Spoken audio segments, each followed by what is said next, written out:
Welcome everybody. As I'm sure you can tell by the title of this video, we're going to be talking about the wildly popular book, The One Thing by Gary Keller. I would classify this book as a traditional self-help. However, this book has sold 1 million copies. 1 million. 1 million. Wow. I always appreciate good aesthetics in a book. It just makes it that much more enjoyable and an overall better experience to read. And this book is up there, I'll be honest, in the aesthetic department. So the cover of this thing is sleek and simple. My copy here doesn't actually have a dust cover. I have a love-hate thing with dust covers. And the back side of this is blank, and the side or spine contains the title and both authors, Gary W. Keller and J.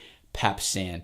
But overall, pretty clean logo and cover. It doesn't scream self-help like the 7 Habits of Highly Effective People or How to Win Friends and Influence People. This one seems to be much more subtle, if you will.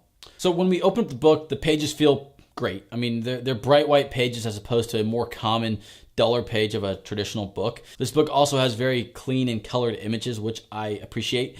They even went as far as putting pre-made underlines in the text, which is unique, but I'm not really quite sure I enjoy them underlining things for me. I mean, you know, if you wanted to skim this thing, you would have no problem at all doing it. As we move forward, the TOC, or table of contents, are organized very well, as it is broken up into 3 distinct sections, each with their own respective subsections. One of the first things that I do when I open up a book is go straight to the table of contents, and this one's organized very well, so very good job, Gary Keller and J. Papsan. Very good job. So to be very clear, this book is written well. It's clear, it's concise. I would say that a 5th grader would probably have no problem at all reading this. That could be a good or a bad thing. But overall, it's written pretty clear and concise. They don't add too much fluff. This one's pretty short and sweet. I would say it took me around 2 hours to read the whole thing, kind of digest it and take notes and all that. So this is a pretty quick read if you're looking for something like that. By the same token, though, this book can seem very repetitive, as its whole goal is to focus on primarily one thing, which we'll get to later in this review.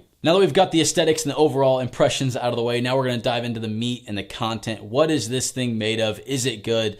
Let's see. Let's find out. I think one of the biggest takeaways and probably the goal of this book is to drive people to action. You know, it gets you to want to start on something new or pick up something you might have been neglecting in the past, and kind of helps you break down that fear barrier of just getting started. I would say this book is great for people who are new to the self-help niche and want to get kind of involved in that space, but I wouldn't say for an expert or someone that's very well versed in the self-help niche that this is going to give them or show them something that they haven't seen before. At the beginning of the book, or near the beginning of the book, he jumps into the domino effect that talks all about momentum and just figuring out how to get started as small as possible. So with this domino effect, he mentions that a domino, once it gets pushed over, has the power to knock over a domino that is 50% larger than itself. And that 50% larger domino can knock something over that's 50% larger than it. I think this whole idea is used to help chisel away, to just get started and start with something small. It's a small goal, such as going to the gym for the first time. And so I think it does a great job of explaining how to get started and kind of using the domino effect to show you that you got to start small. I mean, I was just watching a video on Terry Crews and how he became famous and how he became as recognizable as he is now. And so after kind of being cut from several, I think 7 NFL teams, he finally landed like a security gig in LA. He wanted to be a movie star, but he didn't really know where to start. So he started working security for movies. His security company, or the company that he was a part of, would set up outside of big shooting events and make sure everything was all good. And so he happened to be outside of the shooting of Training Day by Denzel Washington, which ended up being a huge hit. And so he started working as security for Ice Cube's trailer for when they were filming Friday After Next, or Next Friday, one of the two. But being so big and his musculature or whatever, Ice Cube asked him to be in the following sequel, Craig and Data, and then landed him a gig and a face, and that's what kickstarted his whole career. And so he didn't shoot straight for the stars. He picked up the scraps and kind of pushed over the first domino, let it fall into the next thing and the next thing and the next thing. I think another great section in this book is in terms of goal setting. I don't think Gary Keller coined this goal setting technique. I don't think it's new by any means, but it actually helped me when I first read the book a long time ago, and I still use it to kind of map out what I want. And he calls it goal setting to the now. And so he asks us to set our someday goal, such as someday I want to be a great race car driver. And then from there, backtrack to what do I have to do in 5 years to get to my someday goal? So what should my 5-year goal be? Maybe my 5-year goal would be to get a nice car, maybe something like that.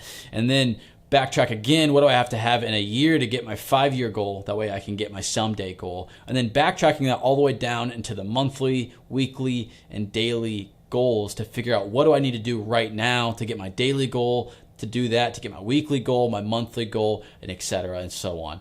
I think it's a really great way of highlighting the whole picture and helps people get started on just that small task, tying back into the whole domino effect. Great job, Gary Keller. Great job. That's textbook self-help. Textbook. So this book just basically drives home the fact that you should just focus on one primary thing and get really, really good at it. And then everything else is going to fall into place. So he gives us anecdotes of stories of Bill Gates, Stephen King. He gives us charts, graphs, planners, domino effects to help figure out what should our one thing be and how do we stick to it for a block of time, 4 to 6 to 8 hours a day, dedicated to our craft. I do agree with him in the sense that you have to focus on primary things and get very good at them before you kind of look to the next thing.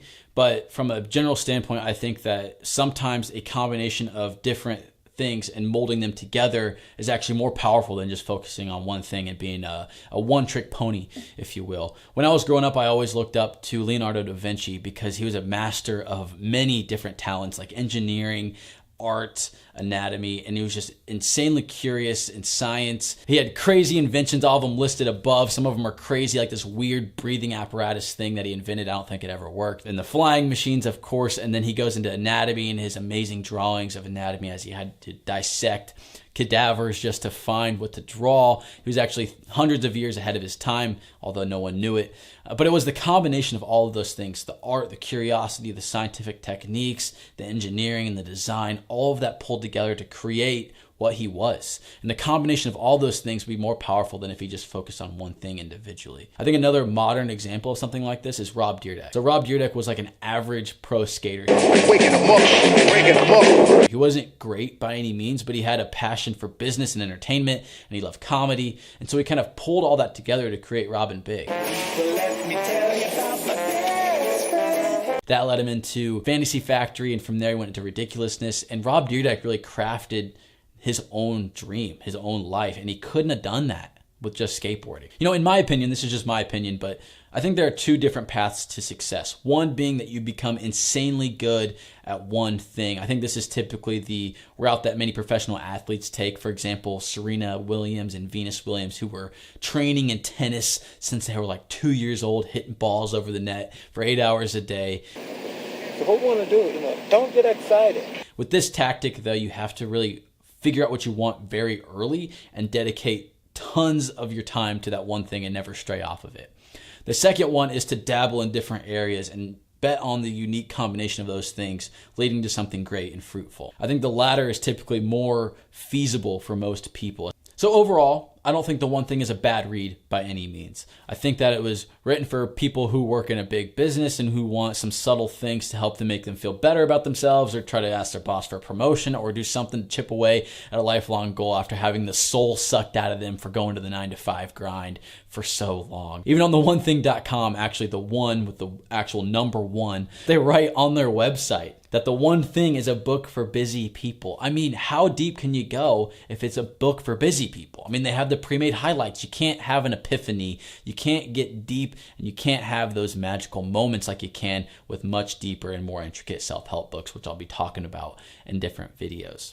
So overall, the book is good in the sense that it has a mass appeal. It can get people introduced into the self-help niche, even if it might be for the wrong reasons. It might get them reading. It might get them excited to share ideas with people. And that's really what it's all about. And so they sold 1 million copies. I applaud them for that. Good job, Gary Keller and Jay Papasan. I do wish, however, this went into more detail. I'll give it a 3 stars out of 5 stars just because it's readable, it's accessible, and people must like it because they buy it. All right, thanks so much for watching it today. Let me know what your thoughts are. I'll jump in there down below with you guys. Peace out.